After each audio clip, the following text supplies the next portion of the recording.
This is the VOA Special English Economics Report. Burma is in a good position to make big gains in Asia's fast-growing markets. But development must include all of society and be sustainable for Burma to reach its goals. That is what the Asian Development Bank said in a recent report. Sin Yoon Park is an economist with the bank. She says Burma's economic position is strengthened by its natural resources such as oil, gas, and minerals. It also has two large and growing neighbors, India and China. And the nation is young. 1 in 4 of its citizens are under the age of 30. But Burma has a long way to go. After 50 years of military rule, it is one of Asia's poorest countries. Basic infrastructure like roads, bridges, and railways are not developed, and only 30% of rural people have electricity. Burma is trying to increase foreign investment. Its civilian government has struggled with a new foreign investment law. Some versions of the law restricted foreign ownership in some industries and ban it completely in others. Sean Turnell is an economist with Australia's Macquarie University. He said the foreign investment law faced local disapproval or pushback. He said in some cases there appears to be a walling off of some industries to foreigners.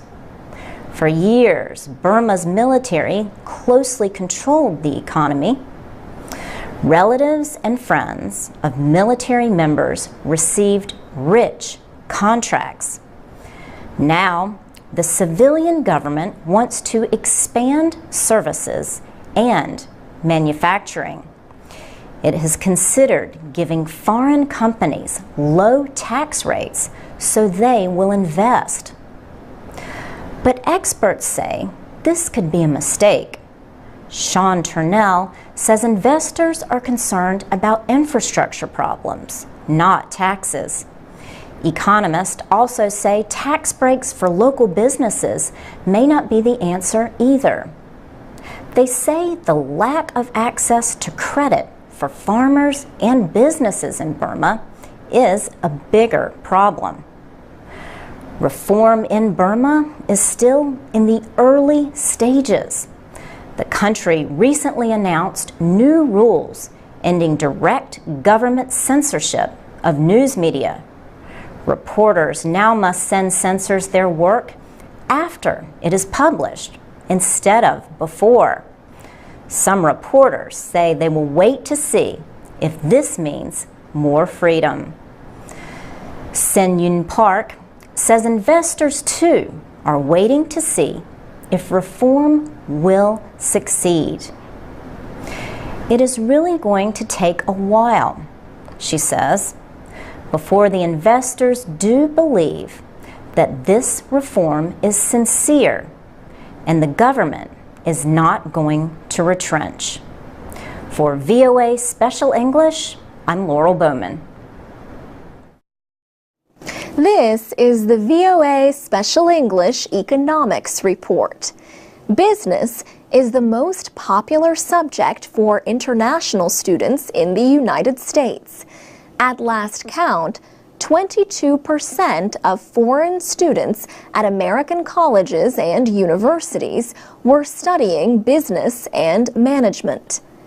The Institute of International Education in New York says engineering was the second most popular field.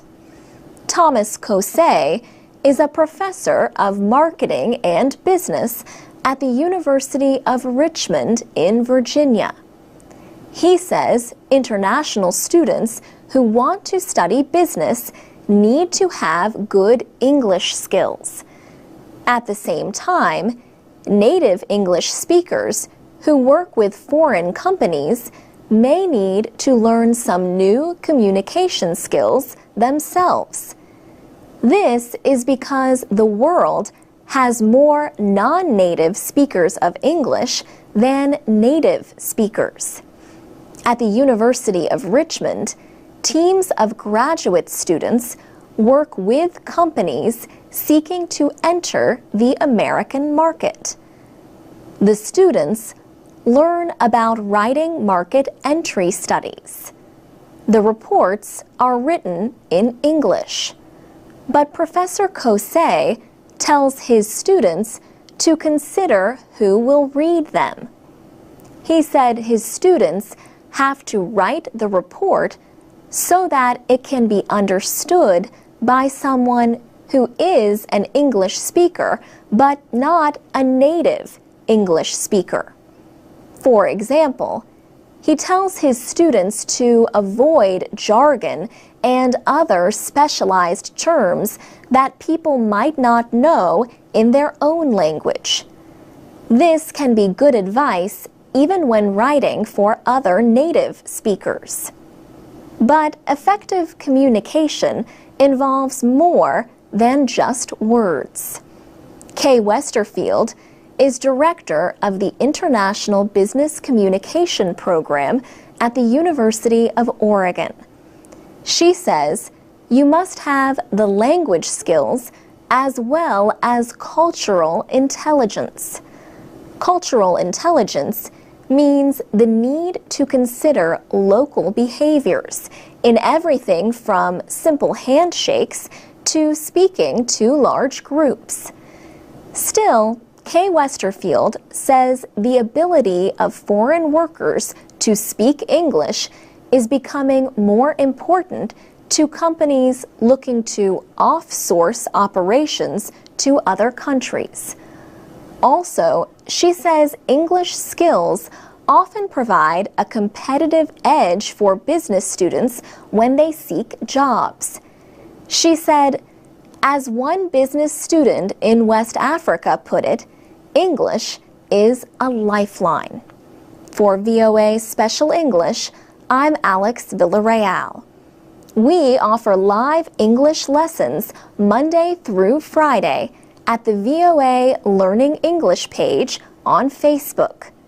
You can also read and listen to our programs and find activities for English learners at voaspecialenglish.com. And we have podcasts on iTunes.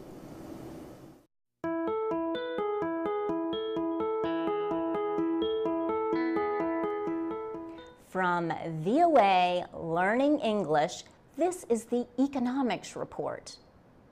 In Britain, demonstrators recently protested outside the Treasury to call on the world's richest countries to act against tax havens. These are countries or territories that have low tax rates for businesses. Companies can place their profits in tax havens to avoid the higher tax rates of countries where they earned the income. An investigation found that tax havens cost Africa $38 billion every year in lost taxes. Former United Nations Secretary General Kofi Annan led the investigation. The demonstrators at Britain's Treasury called on Chancellor George Osborne to discuss the practice with finance ministers from other wealthy countries. Melanie Ward is with the Enough for Everyone If campaign. She said she believes many people in Britain and the world oppose such tax avoidance.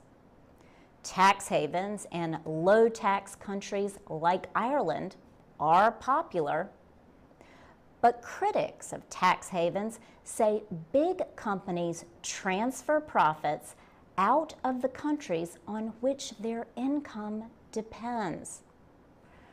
Ronan Palan is a professor at City University, London. He says capital in some African countries is funding development in other parts of the world because of such transfers. The charity Action Aid says the brewing company SAB Miller uses a complex system of tax havens. It says this system moves profits out of the company's operations in developing countries like Ghana. SAB Miller denies any tax abuses. It says in 2010 it paid about $250 million in corporate taxes in India and sub-Saharan Africa. British Prime Minister David Cameron has promised to discuss the issue of tax havens at the G8 leaders meeting in June. For VOA Learning English, I'm Laurel Bowman.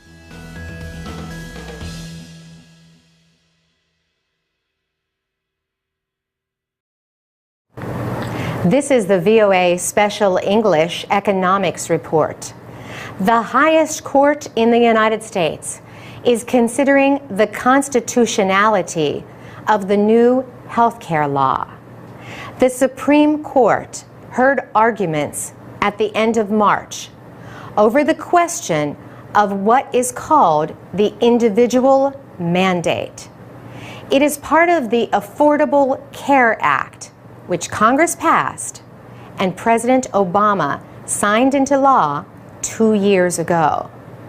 The individual mandate requires all Americans to buy health insurance by 2014 or face a fine. 26 states and a group representing small businesses say the law is unconstitutional. If the law takes effect, about 30 million Americans not currently covered will have to join the health insurance system. Supporters say this will reduce healthcare costs for all Americans. For opponents, the question is whether the federal government has the right to tell people what they can or cannot do. During arguments, Justice Antonin Scalia put the question this way.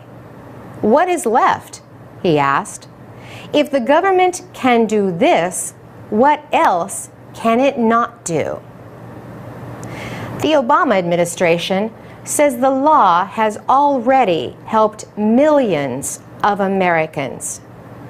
It says over 2 million young people have remained on their parents' health insurance plans since September 2010.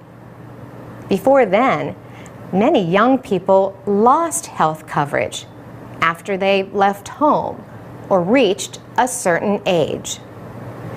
Healthcare costs are growing at a rate that many experts say cannot be supported.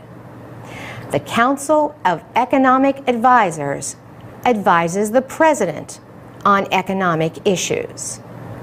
It warns that at the current growth rate, healthcare spending will be responsible for 34% of the economy by 2040. Currently, healthcare is almost 1/5 of the economy. That is a big problem for the federal government. It pays for Medicare, health insurance for older adults, and Medicaid, the program for poor people. And as the population ages, more people will depend on these programs. During the oral arguments, Justice Stephen Breyer noted the importance of the issue. He said it shows there is a national problem, one that involves money, cost, and insurance. The High Court is expected to rule on the individual mandate in June, but the effects of the ruling are expected to influence healthcare policy for years to come. For VOA Special English, I'm Carolyn Presutti. For more business news, go to voaspecialenglish.com. From VOA Learning English, this is the Economics Report in Special English. The International Monetary Fund says worldwide growth is weaker than expected because of economic concerns in Europe and the United States. But there is some positive news. The number of cars being made is on the rise. That is a sign that the world's economy is moving in the right direction. Measuring economic progress, especially for groups like the middle class, is not easy. But a little-known economic indicator is beginning to gain acceptance. The so-called CAR Index is an attempt to measure the world's middle class based on the number of people who own cars. Experts say that the number of people who own cars in the developing world is rapidly increasing. That is because there are about 70 countries with a population of about 3 billion people who are quickly approaching an important income level, $4,000 per person. Experts say when that level is reached, a country's middle class increases very quickly. This rise in average income means greater demand for goods that are considered non-essential.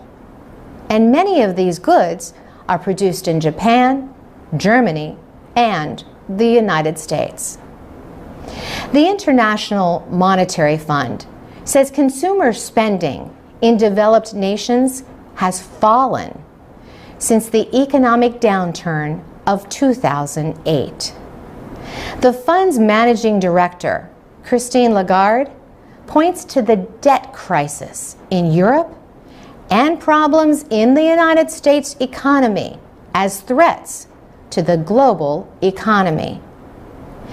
Growth could be slower than the IMF had predicted earlier in the year.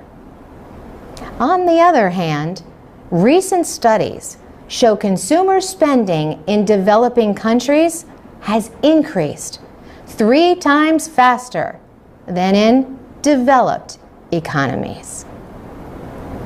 For VOA Learning English, I'm Carolyn Presutti.